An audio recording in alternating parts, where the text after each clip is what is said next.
புகாரை பதிவு பண்ணியிருக்கோம். இது போக நம்ம முதலமைச்சர் அவருக்கு 5 முறை பெட்டிஷன் புகார் பண்ணியிருக்கோம். இது போக சுற்றுச்சூழல் அந்த அலுவலகத்துக்கு மதுரையில் இருக்க மாசு கட்டுப்பாட்டு வாரியத்திற்கு கிட்டத்தட்ட 7 முறை மனுக்கள் நம்ம நேரடியாகவே கொடுத்துருக்கோம், ஆன்லைன் மூலியமாகவும் கொடுத்துருக்கோம். இது போக நம்ம இப்போ பனகல் மாளிகையில் மாநில மாசு கட்டுப்பாட்டு ஆணையம் அப்படின்னு சொல்லி சென்னை பகுதியில் பனகல் மாளிகையில் இருக்குது. அங்கே கூட நாங்கள் நேரடியாகவே மனுக்கள் கொடுத்துருக்கோம். அது போக நேற்று முன்னாள் நாள் மதுரை மாவட்டத்தில் விவசாயிகள் குறைதீர்ப்பு கூட்டத்தில் நாங்கள் நேரடியாகவே இது சம்பந்தமான புகாரை முன் வச்சுருக்கோம். இது சம்பந்தமாக நிறைய நாளிதழில் கூட எங்களோட பிரச்சனையை நிறைய எடுத்து போட்டிருக்காங்க. இங்கே ஏன் எங்களுக்கு இந்த நடவடிக்கை எடுக்க மாட்டேங்கிறேன்னு எங்களுக்கும் தெரியல. நாங்கள் உங்களை நம்பி தான் வாக்களிச்சிருக்கோம். எங்களுக்கு ஒவ்வொரு எம்எல்ஏவோ எம்பியோ மந்திரியோ முதலமைச்சரும் எங்களுக்கு நல்லது செய்வாங்கன்னு தான் நாங்கள் வாக்களிச்சிருக்கோம். ஓட்டு கேட்கும் போது எல்லாரும் வீட்டுக்கு வர்றீங்க,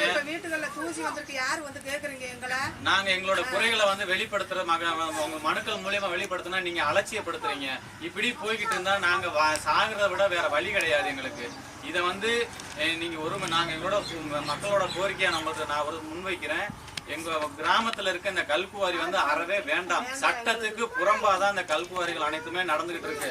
சட்டத்துக்கு புறம்பாதான் இந்த கல்குவாரி நடந்துட்டு இருக்கு. அது போக சிறுகனிமங்கள் விதி 1959 விதியின்படி கல்குவாரி ஒரு ஓடையில 500 மீட்டருக்கு அப்பால் தான் கல்குவாரியே இருக்கணும். ஓடைக்கும் கல்குவாரிக்கும் இப்படிதான் இருக்கணும். ஆனா இங்க சட்டத்துக்கு புறம்பா ஓடை கரை பகுதியிலே 2 ஓடை பகுதியில 2 பாறை இருக்கு. அது போக போக்குவரத்து அப்படின்னு பாத்தீங்கன்னா இந்த கல்குவாரியில இருந்து நம்ம அதுக்குன்னு பாதை பெர்மிட் கொடுத்தா மட்டும்தான் அரசு விதிமுறைகள் படி அவங்களுக்கு அதுவே உத்தரவே கொடுக்குறாங்க.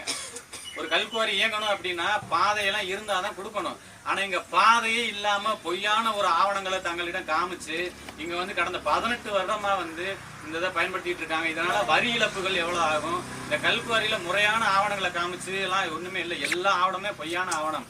இதுல நீங்க நேரடியா நாங்க ஃபீல்ட்ல எஃப்எம்பி வரைபடம், கிராம வரைபடம் எல்லாத்தையும் காட்டுறோம். எங்களை எல்லாத்தையுமே கூட்டிட்டு போய் கூட எங்களை லேப் டெஸ்ட் பண்ணுங்க, எங்களுக்கு என்ன வியாதி இருக்கு, எங்களுக்கு பிளட் டெஸ்ட் எல்லாம் மெடிக்கல் ரிப்போர்ட் கொடுங்க, எங்களுக்கு என்ன வந்திருக்குன்றது உண்மையே தெரியும். அது போக இங்க இருக்க தண்ணியை எடுத்து நீங்க வாட்டர் கண்டெய்னர் டெஸ்ட் பண்ணிட்டீங்க அப்படின்னா இங்க இருக்க தண்ணியில அதிகப்படியான உப்பு இருக்கு. அது போக வெடிமரத்தோட கழிவு இந்த உப்புல கலந்த தண்ணியில கலந்துருக்கு. அது போக காற்றுல அதிகமா மாசடைஞ்சிருக்கு.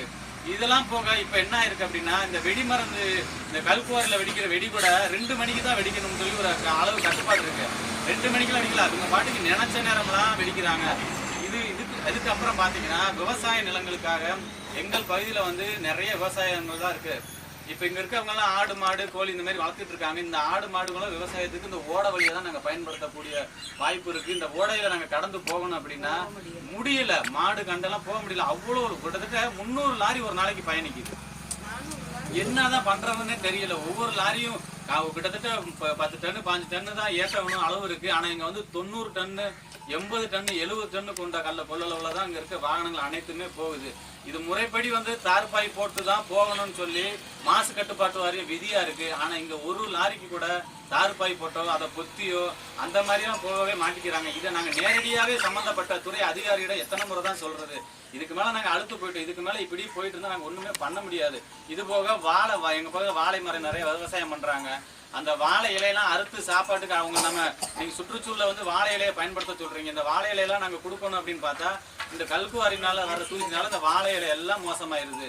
கிட்டத்தட்ட இப்ப சுருண்டு போயிருது. இது போக விளைநிலங்கள் மொத்தத்துக்கு சுத்தமா விதைகள் விதைச்சோம் அப்படின்னா மகரந்த சேர்க்கையே நடக்க மாட்டேங்குது. பூல தேனீக்களே உட்காரவே மாட்டேங்குது. அந்த அளவுக்கு தூசியா இருக்கு. ஒரு தேனி உட்காரல அப்படின்னா நம்ம எல்லாம் அடுத்து என்ன தலைமுறையில நீங்க வாழ போறோம்ன்றத பாருங்க. எல்லாத்துக்கும் எங்கள் பகுதியில வாழ்ற எல்லாத்துக்குமே ஆயுள் கண்டிப்பா குறைஞ்சிருக்கு. மூச்சே விடம் இல்ல. இப்ப நாங்க அது தொடர்பா மக்கள்கிட்டையும் நீங்க கேட்டு தெரிஞ்சுக்கோங்க. எல்லாரும் அடிபட்டு வழியில தான் நாங்க இந்த உணர்வுகளை நாங்க ஆதங்கத்துலதான் முன்வைக்கிறோம். எந்த துறை அதிகாரியுமே நடவடிக்கை எடுக்க மாட்டேங்கிறீங்க. அடிப்படை தாசில்தார்கிட்ட நேரடியா சொல்லியிருக்கோம், மாவட்ட ஆட்சியர்கிட்ட சொல்லியிருக்கோம், மாசு கட்டுப்பாட்டு வாரியத்திட்ட சொல்லியிருக்கோம், பிடபிள்யூடி சொல்லியிருக்கோம், ஓடைய தூர்வாருங்கன்னு சொல்லியிருக்கோம். எல்லாத்துக்குமே கண் துடைப்பான பதில்களே கொடுக்குறாங்க. இப்படி ஒவ்வொரு முறையும் கண் துடைப்பா கொடுக்கறதுக்கு எதுக்கு உங்களுக்கு எதுக்கு நாங்க ஓட்டு போட்டு எங்களுக்கு தெரியவே இல்லை. நாங்க நம்பி ஓட்டு போட்டு எங்களை நல்ல கண்ணு முன்னாடி ஏமாத்துறீங்க.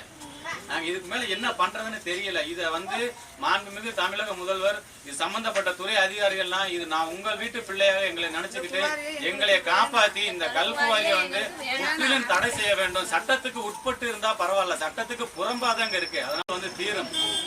அதுதான் இப்ப தற்போது வந்து இந்த நிகழ்வுல இருக்கு. இது மேற்கொண்டு வந்து நாங்க அடுத்த கட்டத்துக்கு நகர்வது வந்து உங்கள் கையில தான் இருக்கு.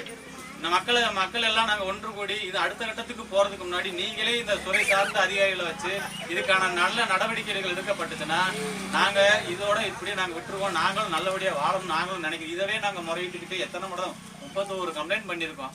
இதுக்கு அப்புறம் என்ன பண்றது? எங்களோட நிலை இதுக்கு மேல ரொம்ப மோசமா இருக்கு. மக்கள் பூரா ஒரு பொடி பிள்ளைங்க இந்த ரோட்டை கடக்க முடியல, அவ்வளவு வாகனம் வருது. இந்த பையனுக்கு சைனஸ் இருக்கு, இவனோட ரிப்போர்ட் தர்றேன், இவனோட ரிப்போர்ட் தர்றேன். இந்த பொண்ணுக்கு வந்து சோரியாசிஸ் ப்ராப்ளம் இருக்கு, இவங்களோட ரிப்போர்ட் தர்றோம். எனக்கு சைனஸ் இருக்கு, எங்க அம்மாவுக்கு சைனஸ் இருக்கு, நாங்க மெடிக்கல் ரிப்போர்ட் தர்றோம்.